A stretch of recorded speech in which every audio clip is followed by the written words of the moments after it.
Good evening. Welcome to Unmasked. I'm your host, Jason Fortune. It's January 11th, 6:10 p.m. Mountain Standard Time. It's Sunday, and it's a special evening for us. I have one of my first guests. She was on last week, and we had a little bit of technical difficulty. She's coming on tonight because we decided we had additional stuff to talk about that pertain to Sage Collective, pertain to us, a little bit of our backstory, more of her backstory than mine tonight, and why we're doing this. Unmasked is a space for truth, presence, and shared vulnerability. That's why we do it. It's not a show, and it's not a performance. This is a circle. This is a session. This is a sacred space. And like everything, whenever we start out a session or whenever we sit down to a circle in a grove, we always breathe to get centered and to get connected together. So breathe with me.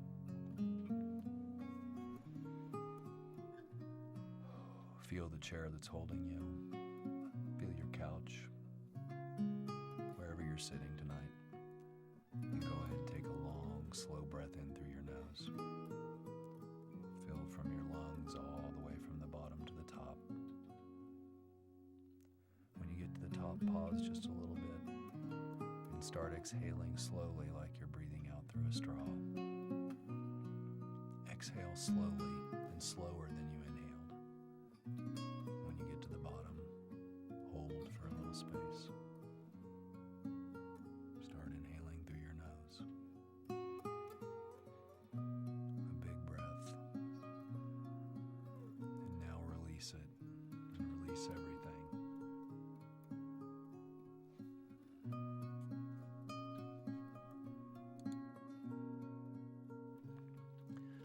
For our final breath together, take a slow, deep breath in all the way to the top and hold when you get at the top just a little bit.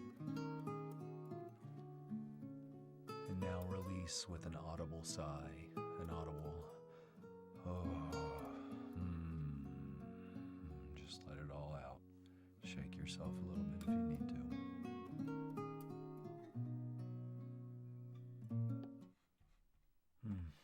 Always makes me feel better. And you know how it is on this session, right after we breathe, we start grounding the nervous system too. One of the ways I do it is with music. Before we begin, Carol Ann, she's not here as a spokesperson for Sage Collective. She's here as a witness for everything that's been happening. And while she is a co-founder and she is part of this, this is a conversation about creation and not about branding. Carol Ann has lived this from the inside. She's seen the work up close. She's seen my work up close. Today isn't about selling Let me back that up. Sorry. Today isn't about selling Sage Creative. It's about why it had to exist. So, without further ado, we're going to bring on Carol Ann Fortune.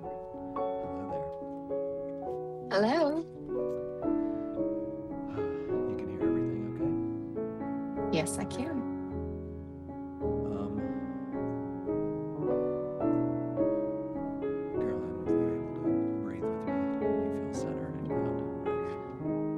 Yes, I do. Okay. So, you were with me when all this started, and you were with me when I put the bottle down, and when I went through everything that I did. So, in your words, what did my healing look like?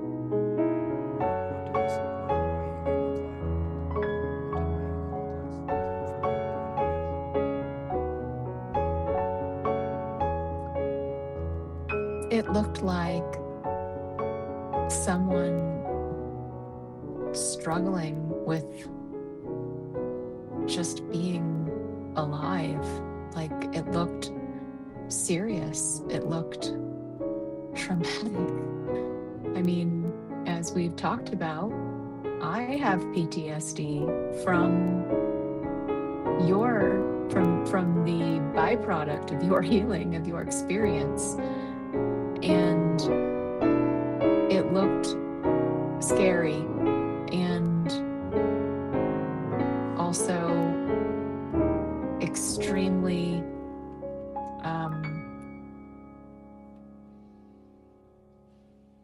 enlightening.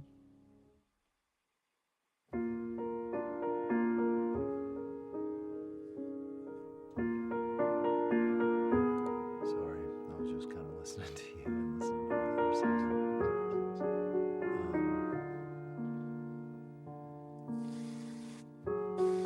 Moments when you weren't sure if it was going to work.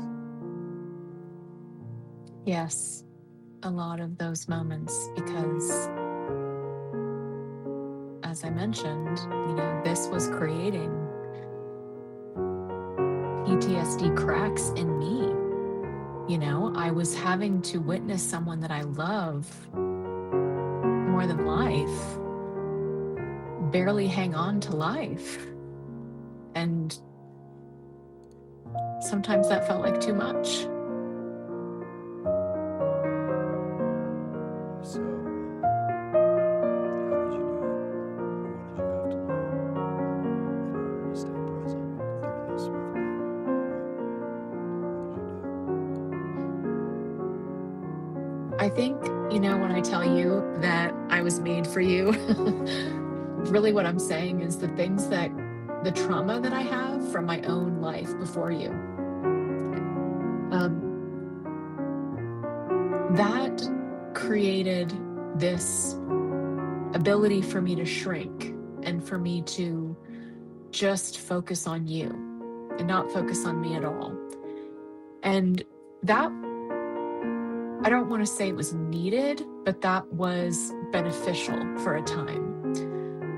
And when that no longer became beneficial was when you started actually healing and doing this deep work on yourself. And I realized that if this was going to work, if we were going to be able to chart this course together, I was going to have to engage in this thing that I had said to myself I've been doing for years, because I've been in therapy since my 20s, and ever since then, I've bought every book there is on boundaries, on personal growth, on just what it means to, not be, to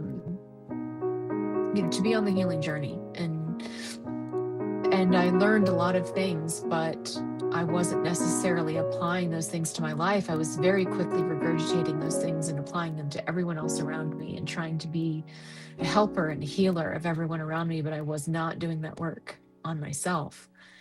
And so what I had to do when you started really going through I don't know what to even call it, because I'm not as well read as you, but I just keep thinking about Dante's Inferno and the many, what do you call those, rings, or what does he call them? Anyway,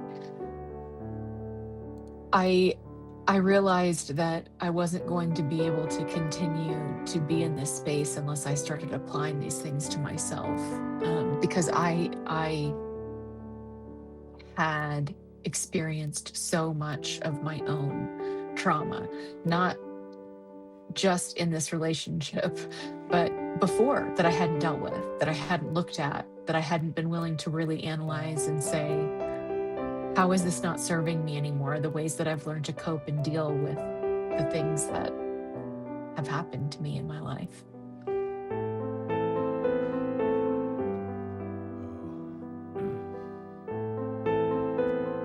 It's deep for me to hear this coming in the format that we're doing this and how we're doing this. We're not staring at each other just talking about this, but kind of even though you're close, just kind of the third party nature of this. But it's about us too.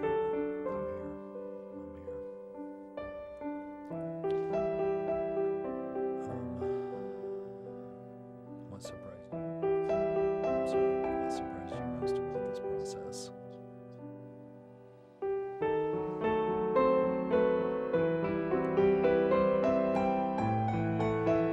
honestly, this may sound ridiculous, but I'm surprised that it worked. There were times when I just had just about given up. And it just felt like this was something that was a Hail Mary, and those hardly ever work. So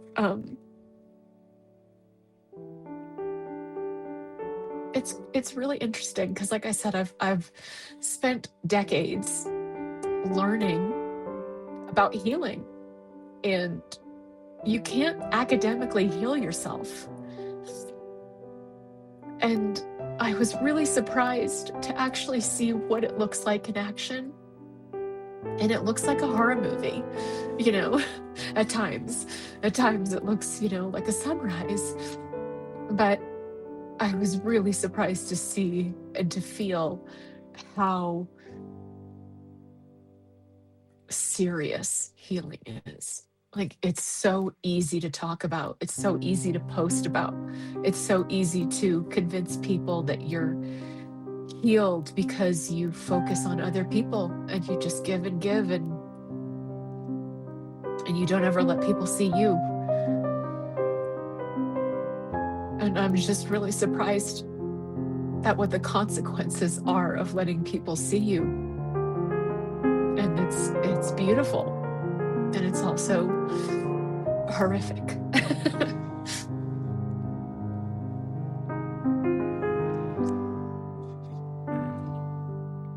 go ahead and take just a moment and breathe together. If you don't mind, we're not going to go into actual breathing. Let's just let things calm for just a second, if you don't mind. And make sure you're safe enough. Let me check my levels. Make sure this is such incredible stuff that we're sharing and what you're doing.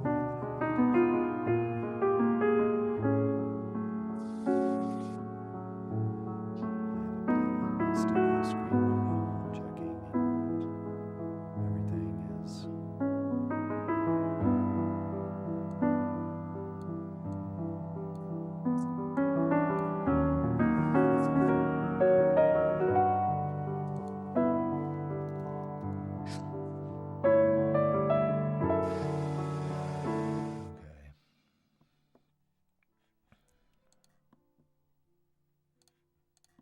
All right.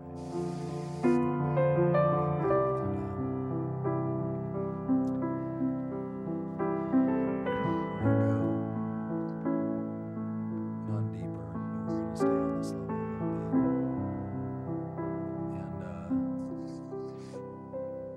And how we've already been talking with you,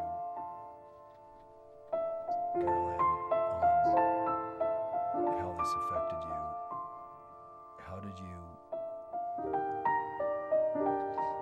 Well, let me think about how I want to phrase this. Give me just 1 second. This is a good question right here. It is provoking, actually. What's something that partners are not allowed to say when you have a healing partner who's going through something like I have been going through, and you were with me and you had to sit on the outside? What's something that you're not allowed to say that would be nice? This is hurting me. This is painful, and I don't want to take my love away from someone who is trying so hard just to heal. But I have to find space to love myself, or I'm gonna burn out.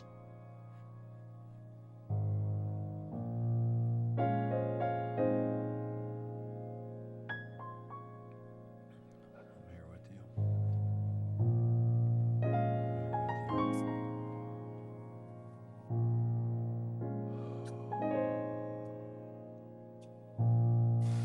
At what point did you realize what we were experiencing couldn't stay private?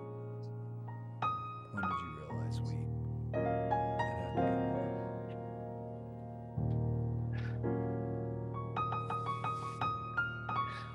I don't think it was like a moment. I don't think there was like a day where I came home from work and I was like, that's the, this has to be something that we, build. It was like this really slow, natural evolution of witnessing you healing in these community spaces and talking about what that was doing for you. And it also came at the time that, I was kind of experiencing a really deep friendship for, one of the first times in my life, someone that was providing me the space that you were being provided. And it just all kind of evolved very naturally where, we started talking about, wanting to bring the psychedelic healing to as many people as possible.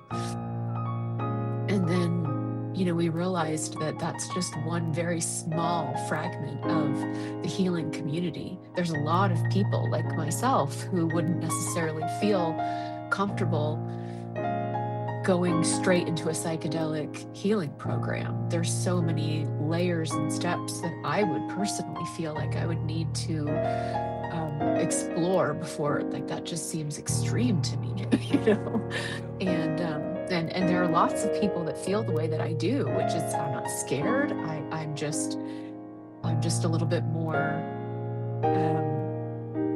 I'm a little bit more reserved. I'm a little bit more cautious about going straight down that path. So then we started talking about what is something much more applicable to all people, and that is this community space, this community healing, the sacred act of sharing your story without judgment, without fixing, without someone telling you, here's the steps you need to take and what you need to do to stack on your list of to-dos to make yourself better.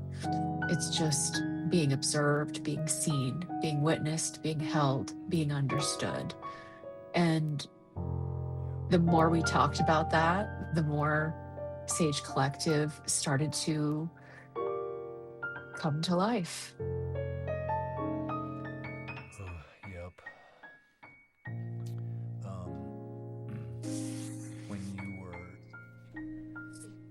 When you were listening to me and we were talking about everything, what felt like it was missing in the spaces that you were encountering with me and what I was talking about? What were we missing? You mean in the program that you were in? Yeah, I mean, just in... Like, what were we trying to cure? Yeah, that what was, as we start to transition to why we're building and what we're here for this, what were we trying to cure that we couldn't, that you were seeing that I couldn't find, that you wanted to be part of, that all of this baby that you and I are birthing called Sage Collective?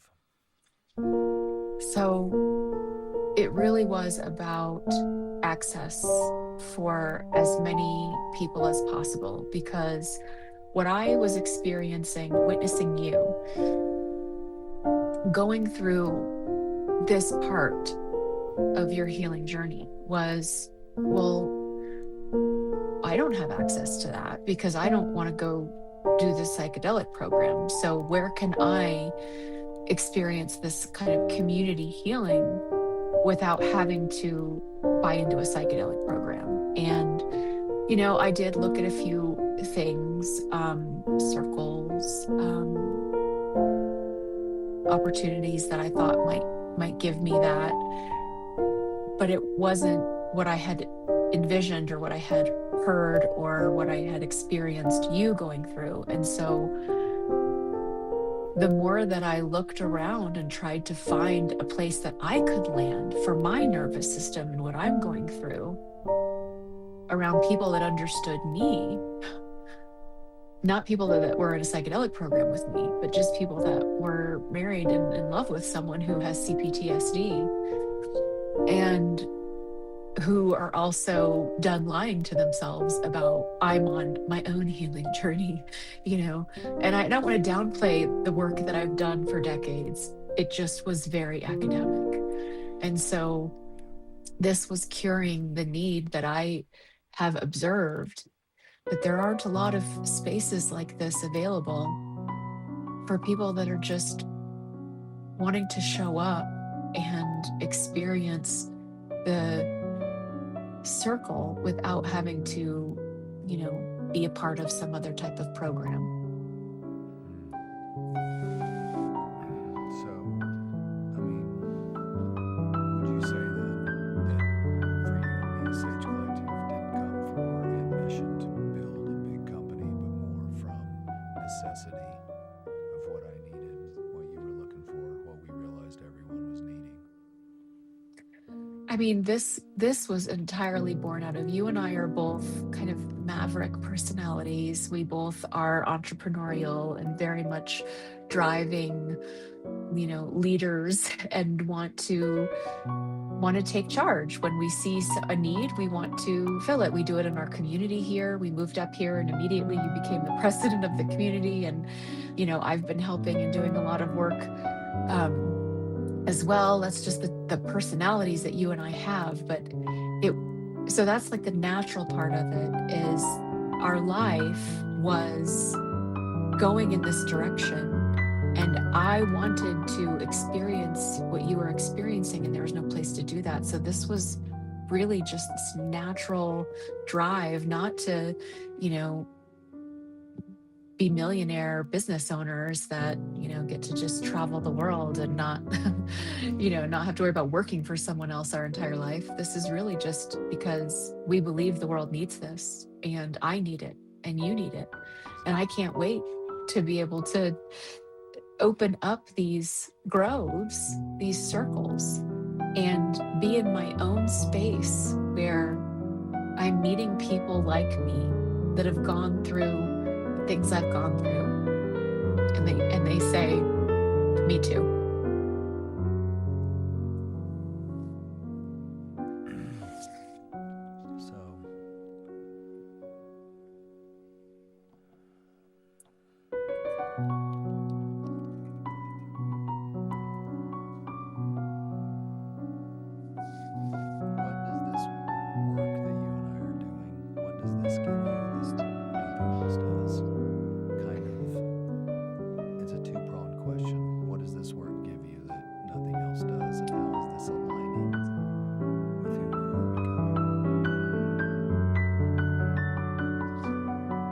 This is very vulnerable for me to share, because I've had a lot of corporate experience in my life, and every corporate experience that I've ever had, apologies to those that have been the leaders and the people above me, I have always been longing for a safe space at work.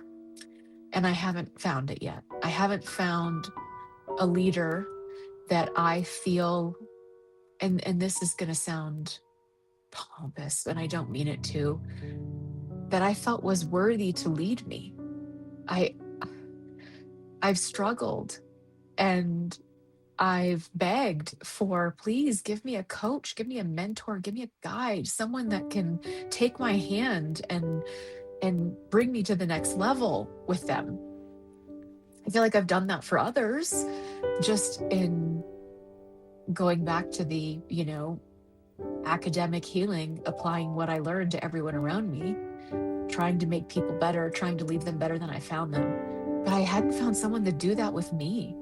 And so this space that we're creating is my ability to finally say, it's time for me to lead me.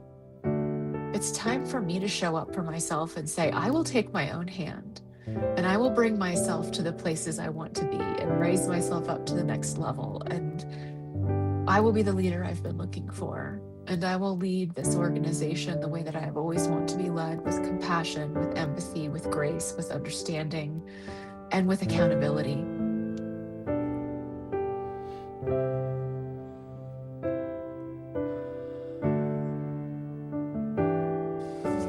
sink in. I'm gonna move slow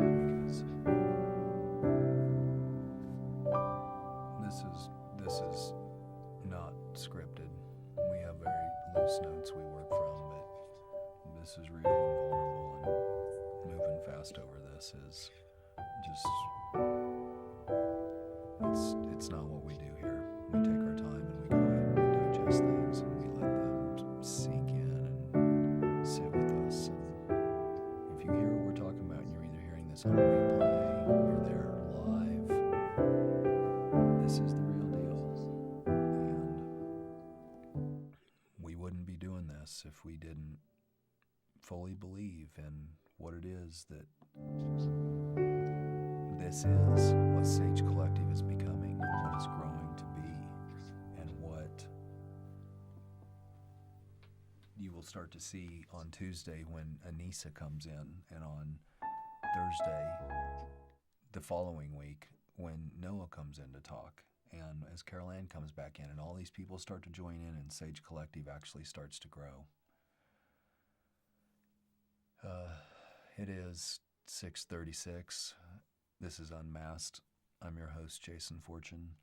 In the studio today, we have Carol Ann Fortune, my wife, and also co-founder of Sage Collective, and a lot of the driving force behind making Sage what it is.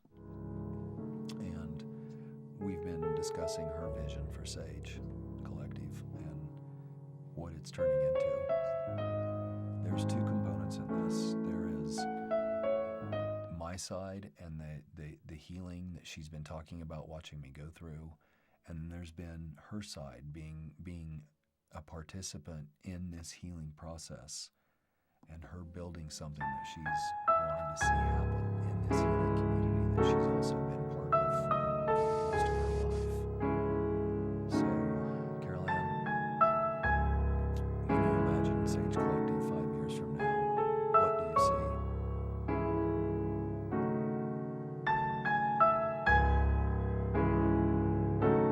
I see a thriving virtual platform where people that are hungry and searching for this type of space have found it, and it has a life of its own. There is a whole community of people that, though we meet virtually, we maybe get together once a year, twice a year. We are celebrating one another's journeys and one another's healing and lives. And it's just a force. It's part of the evolution of our consciousness. The raising of our consciousness is building spaces like this. And honestly, though I want Sage to be highly successful, because I believe it can have such a positive impact on people, I hope that there's dozens of copycats and that this becomes something that is a worldwide phenomenon where people are just meeting in virtual spaces and feeling validated, seen, and heard, and actually start taking room and space for themselves to heal.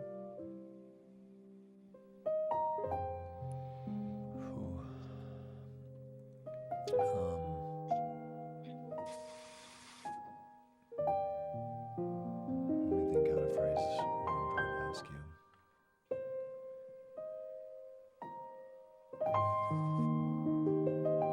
As we grow Sage and it does change and it moves out of our hands and it gets bigger and more people are involved in all this, what do you hope never changes? What do you hope stays the same?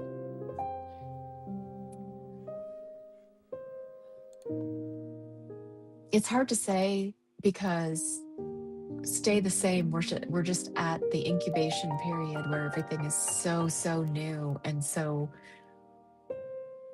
there aren't a lot of patterns formed yet to really say what I want to stay the same. But one thing I know I want to be true no matter what, no matter the size, no matter the growth, no matter the impact, is I want the people that participate, whether they are the people that are coming in and joining the groves, the facilitators that are leading the groves, the employees that we will have that are helping run the background part of this organization, that everyone feels like they're valued and they matter and they're heard and they're seen and they belong. Because as a military brat, as someone who moved around my entire life, I never felt like I belonged anywhere. And so I have a real soft spot in my heart for people that are craving and longing and searching for that belonging. And I want Sage to always be that for everyone that comes in contact with it, no matter what their role is with Sage.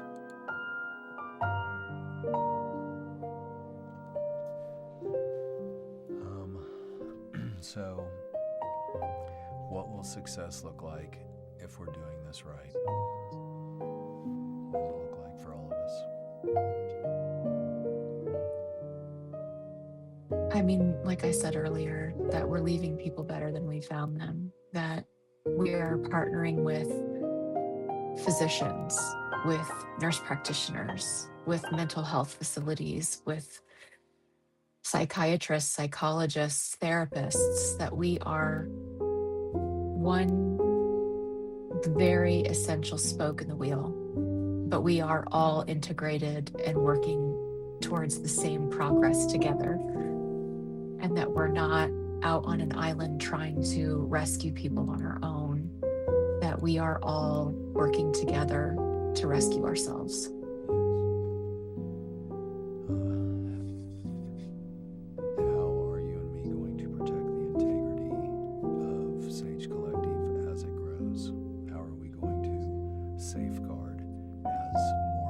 Coaches, facilitators, more people come into the ecosphere. How are we going to protect? Well, 20 years in HR leadership has taught me a lot about the integrity of an organization and how its success or its failure is really based on just one thing. And that is, how well do you treat your people? And I think the way that we safeguard the integrity of Sage Collective is by never veering from that. And knowing that none of this is possible and none of this matters without all of the individuals who come together to make it possible.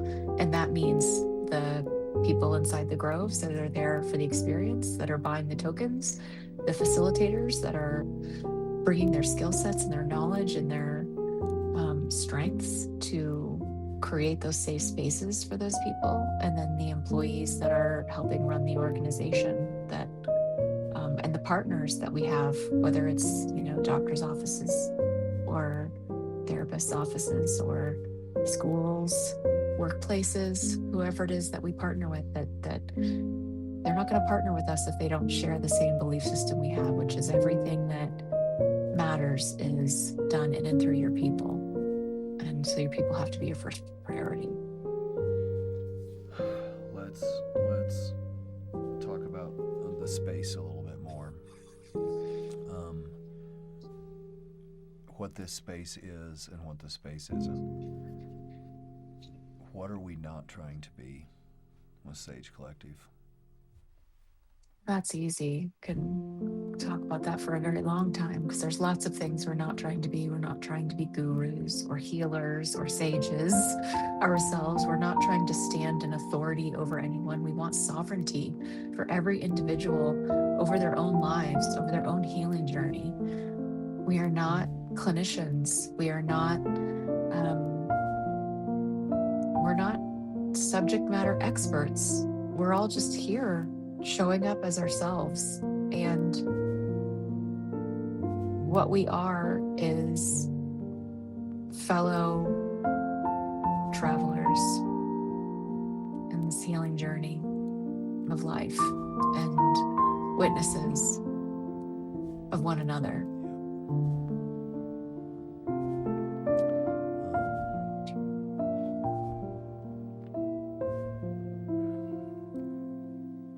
makes this space feel safe to you, of how we're setting this up, of how we're doing this, what makes this space either feel safe to you or what makes this space safe. The first thing that makes it feel safe is that it is structured without judgment, right? There are proven strategies or patterns, safeguards that we will always put in place to make sure that people are safe. Because one thing about vulnerability is vulnerability without boundaries, without appropriate structures, is just another form of self-abandonment. And structure without boundaries, without vulnerability, is just armor. And this space, being safe, is the most important thing. And so it's going to be a balance of structure, meaning that the groves will be similar in their patterns and what they are designed to be, but they won't be judgment. They won't be, here's a program that you can buy that will make you better, that will make you heal. It's sovereignty for each individual to be able to design that for themselves, but to be witnessed by others that are doing the same. We've been talking about slowness, about how sometimes there's the peaks and there's the valleys, but really the healing happens in the middle and in the quiet times. So how does this slowness that we talk about in this way, how does this protect the healing of what we're doing here? Do you need me to reframe? Well, no, I got it. The sense of urgency that we all feel, in my opinion, is really related to our inability to cope with our own mortality. And there is no destination here. There is no, you're healed, it's done, great job, A+. You get to move on now and you don't ever have to worry about spending time healing ever again. And I know with you and I, when you were first at the very beginning of your journey, that was something that you really struggled with and you thought was unfair. And you kind of cursed that truth, was that I'm never going to be done with this. For the rest of my life, I'm going to have to deal with this. And I look at it more like, for the rest of my life, I get to deal with this. I get to be in these spaces where I honor myself and where I prioritize myself and where I surround myself with people that are doing the same thing. And slowness is more about realizing that every day, this is about the journey. It is not about the destination. And when you're on a journey, the whole point is to be present. It's to be alive in that moment and experience what you are experiencing. Whether it's, for us, a hike the mountain through the forest with our dogs, or whether it's sitting in spaces like this and being vulnerable and sharing and feeling the tension in my shoulders drop and knowing that I'm safe and I'm held and I'm seen and I matter. That's what this is about.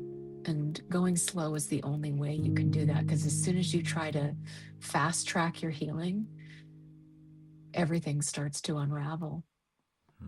Yeah. Okay. This is now for those watching, and I would like you to speak directly to them if you would. And what would you say to someone who feels hesitant to trust a healing space like this? People that aren't used to these group healing spaces where you're vulnerable with strangers. I've been there. You're not alone. People are scary. people are usually the cause and the source of most of our trauma, other people. And if you're anything like me, I spent 10 years in an environment where, by choice, I was around very unsafe people in community, trying to heal. So I get it. I know that it is an unknown and it is scary. But I also know that there's very few things in life that you don't have to risk in order to receive the reward. And we take risks every day, and most of us operate on autopilot, and we just kind of go with what our central nervous system says is safe. But there's something to be said for taking the right kind of risks, gambling on yourself, being willing to invest. Gambling is the wrong word. Being willing to invest in yourself. And for something that doesn't cost nearly as much as most people spend on coffee in a week, a monthly membership can get you just exposure to check it out. And if it's scary and it's unsafe and you don't like it, that's pretty small price. However, I do believe that there is some discomfort in trying anything new. And there is a hell of a lot of discomfort in healing. And if you're already curious and on this path of, I know I need something. I know I need to try something different. I know I need something more. Give this a shot. And if it's not for you, there's no harm done. But if it is for you, it might just change your life.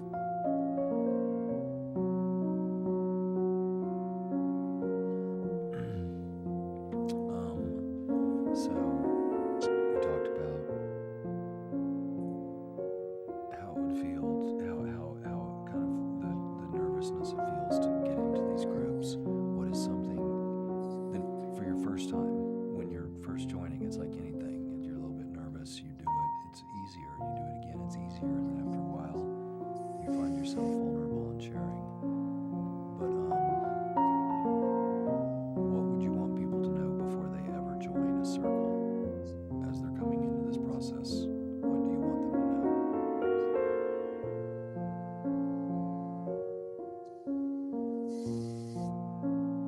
I want them to know that this was designed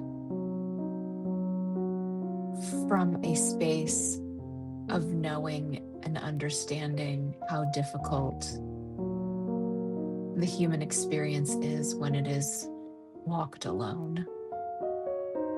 I would want people to know that we fundamentally believe that though you're the only one that can do the work for you, that it's a hell of a lot easier when you've got people holding you up. And this is designed to help, not to hurt. Yep.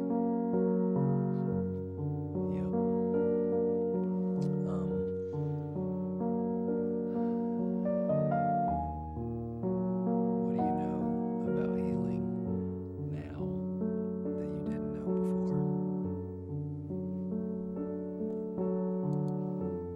before we started all this? I don't know, I'm gonna have to write a book and then put it all in there and then everyone can just read it. I don't even know how I could compress that down into a few sentences or even a paragraph. I know that healing cannot happen academically. That's what I know.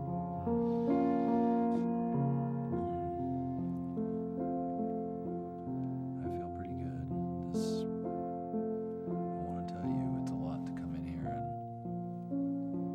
and answer these questions like you have and be open and talk about what it was like to sit next to me when I was healing.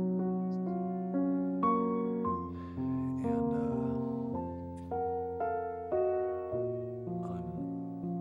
I just want to tell you I'm real proud of you for what you're able to do and coming in here and being vulnerable like this, because I know this is not hard, what we're doing, and coming on Unmasked like this, Carol Ann, and showing this.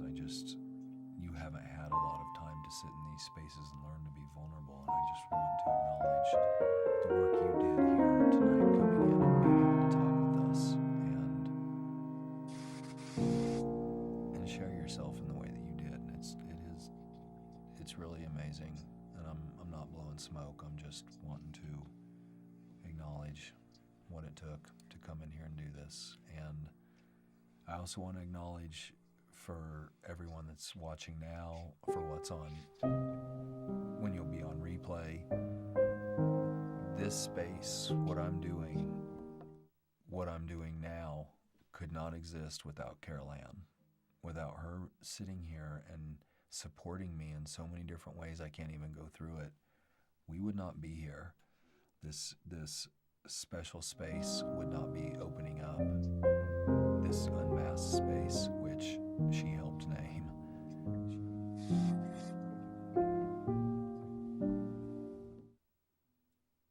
As I've been here healing and working through all of this, she's been right there at my side, and Sage Collective is every bit as much a part of her when we're starting out as it is with me.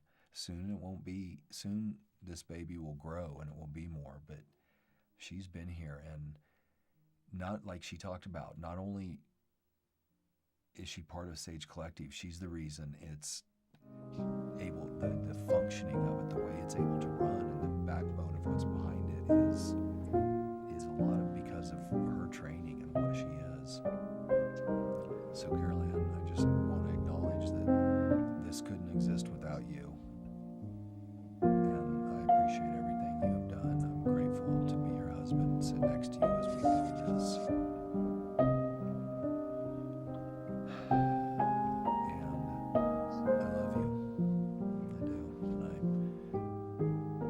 It's been an honor, and as young as this is, and as young as this is getting started out, I'm excited for where this is going to go in the next year or two, and what everything is going to happen. So thank you for coming on the show very much. I know this is already your second time, and it's not going to be the end at all. You'll be here a lot, coming and talking to everybody, and maybe even someday I will be producing something for you. You never know. Now, I thank you for letting me come back and test out this platform and having guests on, but also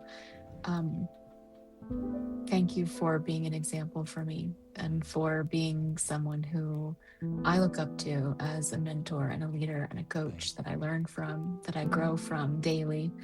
And I love you, and I love Sage. I love Sage Collective like it is an actual child, and I believe in it, and that's why I'm here, and that's why I'm willing to be vulnerable when it's really, really hard, because everything in me wants to hide, because that's what I learned to do when I was young. That's what was safe to me, was hiding and not being seen. So it's really incredible to share this with you and to be able to share this with everyone, and thank you for allowing me the space. How are you feeling now?